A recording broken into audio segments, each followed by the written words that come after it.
President,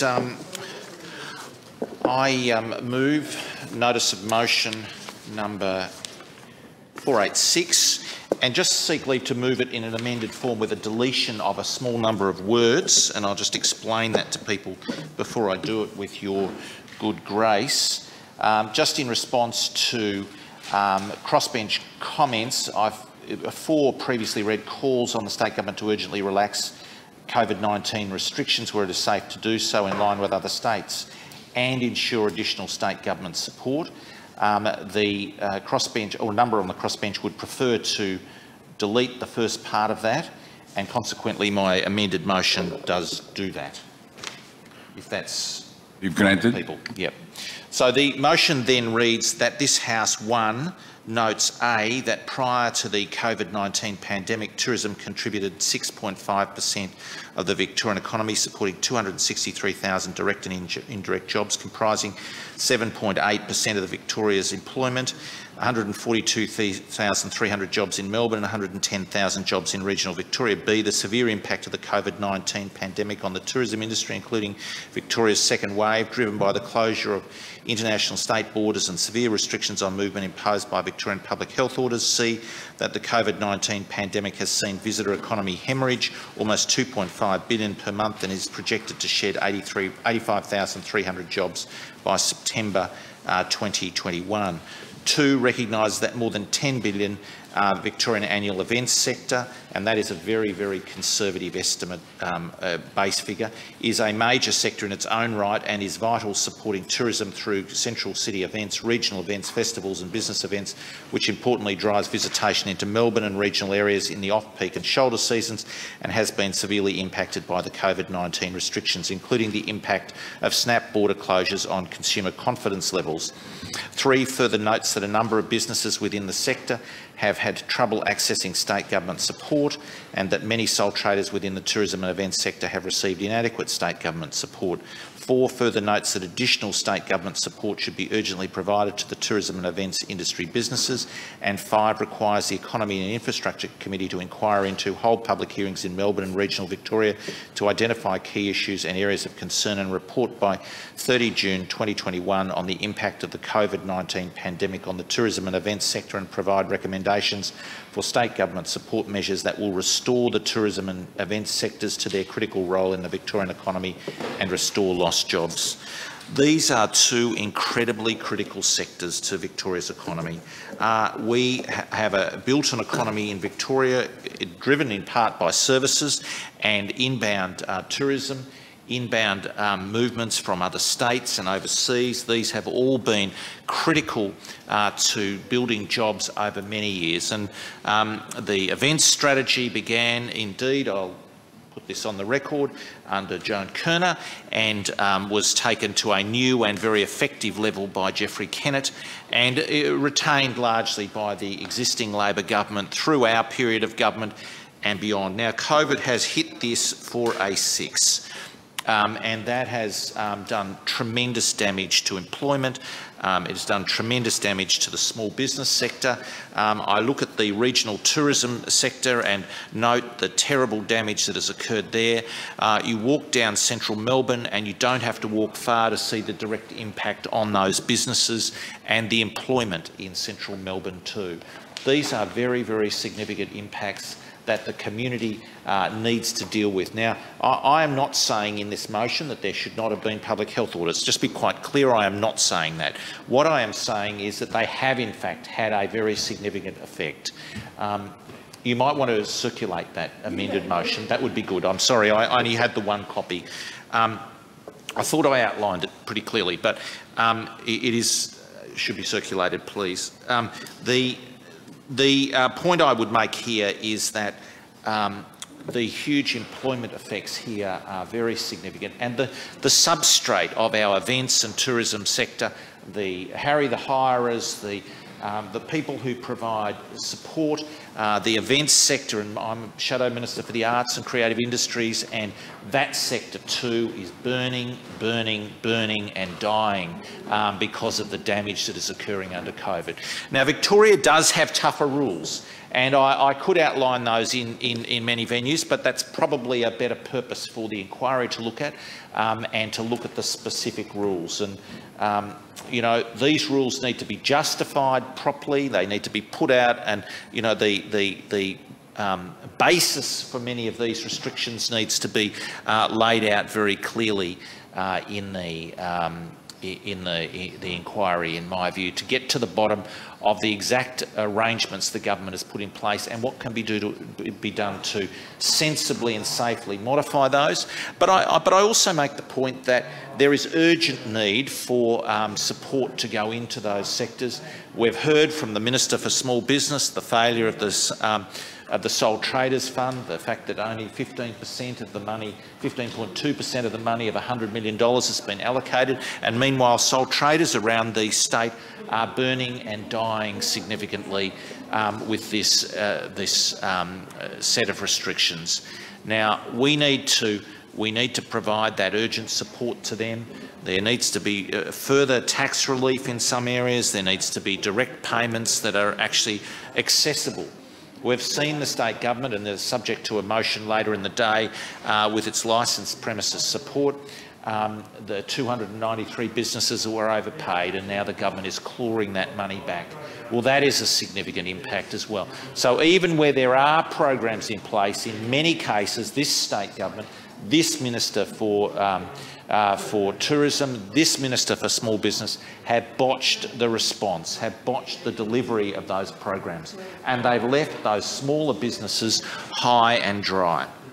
But I also say that in the events sector there are very large businesses that have many different venues and arrangements for weddings and business events. The whole business events sector is such an important sector for Victoria. And I don't think I even need to lay out some of the figure work, but it is clear that that events sector is a huge driver. EY in 2015 did significant work and said business events alone in Victoria were, in those days, in 2015, worth almost $10 billion. That is just business events alone. So all of the family and personal events, all of the other events that occur, this is a much, much larger sector. And I don't think that very many Victorians have quite understood the impact of some of these restrictions on these sectors. They have cut in hard. They have cut in hard in country Victoria. And, you know, we had questions in this chamber about the sharp impact of the quick closure that occurred on Friday until midnight last night. So that 5-day closure has devastated florists. It's devastated many of the small events. And, you know, I'm just going to provide to the chamber some examples of this, just some very simple examples that provide that kind of simple background of what is occurring around the state. Hardware Lane is one such location where Hardware Society has, you know, effectively been clobbered by this lockdown 3. Their normal 10,000 turnover on Monday this week would normally have been $10,000 odd, has fallen to $391. Now, no business can survive with turnovers falling like that, and even where their overheads continue. Some of their overheads may have been moderated with rent arrangements, but some of them will not have been moderated. And this sharp cut down that occurred on Friday with hospitality businesses, tourism businesses related to hospitality and events, the loss of enormous amounts of fresh food and associated purchases that these businesses had brought in good faith, with bookings, with plans to go forward and to ensure that those arrangements could go forward, but they couldn't, as it turned out. and all of that fresh food has been thrown out. And that is a huge loss. Now, what compensation will they get for that? What support will they get for the loss of those purchases that they, in good faith, purchased? It's not their fault that this has happened. It's not their fault that this has occurred in such a shocking and frightening way. I would ask with this motion that the Economy and Infrastructure Committee hold a very short, sharp inquiry. In doing so, it would be in a position to hold hearings. You know, the central city issue is real. We need vouchers, obviously, have helped somewhat, but much more is needed in that regard. Vouchers from the City of Melbourne, I'm talking about. Their vouchers in country Victoria and other areas have helped, but much more is needed. So the central Melbourne economy and the central Melbourne events and tourism role, as people come into the state, as they move around, central Melbourne has been absolutely the key to building Victoria's tourism economy over many, many decades. And now it's quiet. Now it's deathly quiet. And we need to make sure that we find a way forward there so that we can safely open as many venues as possible, that we can safely go forward. I note, and I'm particularly interested in some of the arts and creative industries areas, and it's very clear that the rules in New South Wales and Queensland have been less sharp, less restrictive at almost every turn.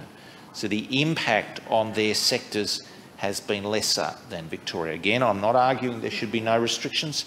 I think we need to make sure that our venues are safe, but we need to ground this on the sharpest possible evidence, and that needs to be demonstrated. And there would be an opportunity with such an inquiry to look at those comparisons, to understand those, and to see what is realistic and what is reasonable to safely open some of our venues. I do note in so many country towns and other areas around rural Victoria that the regional tourism support is absolutely critical. It is one of the big generators of jobs. And it's, you know, it is big festivals like the Surf Festival down on the Surf Coast, a really critical part of the economy down there. But it's also the small festivals, the small events, and the small tourism trails that are critical to so many of our small country towns. So this is a very timely motion. These sectors are in deep trouble. Unless we act as a community quickly, we are going to lose real strengths of our state, real valuable events capacity, really valuable tourism support, and we need to act very, very quickly. Hence the sharp timeline on this to report by the 30th of June, but you know, the Economy and Infrastructure Committee has other inquiries, I accept that, and it has other proposed inquiries, including one from Mr Barton that our parties, the Liberal Nationals, will support later today. And we will do that because we think it has merit, but in no way does the timeline on that impact on the ability to undertake this urgent, necessary, sharp inquiry that will help, hopefully, provide a way forward for urgent assistance into the tourism and event sectors and urgent support which is financial on one hand but non-financial on others. So we need a deeper, quick, deeper understanding of what the problems are and what can be done. We need to examine those government programs, and where they've failed or they've been too slow to roll out, we need to get them moving. You know, frankly, I think the government needs a rocket under it in this respect. They haven't quite understood the impact that's occurring here. And I want to say this is, and Ms Ratner made this point in the chamber the other day, this is also about many casual jobs. There are people in these sectors whose jobs and income has been tied up with these sectors who at this point no longer have employment. So that is true in country Victoria, it is true in the city, and that is a legitimate point for this inquiry to also look at. Key regional economies, whether it's Shepparton or Mildura or Bendigo or Ballarat, all important with these regional, Gippsland indeed, and I know Ms Barth will have a lot to say about Gippsland, but think of a key regional hub like Ballarat that holds events, business events for example, and that is a key driver of their economy. At the same time, you've got the massive centre at Sovereign Hill there, you know, a wonderful asset for the state, but that has been hit very hard too by these arrangements. Now, JobKeeper has obviously been a very big part of this. It does come off, but this is more than that. This is more than that. It's about understanding what restrictions should be put on, how they can be best and safely moderated on one hand. It's also about understanding that the sector is composed of many sole traders, many small operators, the smallest of the small operators, who are part of the sector and come in to fill the void from, you know, through a whole series of different steps. It's also about those key events and key business and other events, the big flagship events too. So we see the tennis and the golf and surf carnivals. All of these key events also drive huge employment. We can't wait.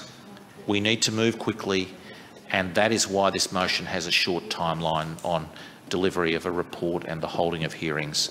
I think this is a way we as a chamber can send a signal, a clear signal to the tourism sector and to the events sector to say we actually do care, we actually are worried about what's happening, and yes, we're critical of the government, but this is a constructive way forward as well.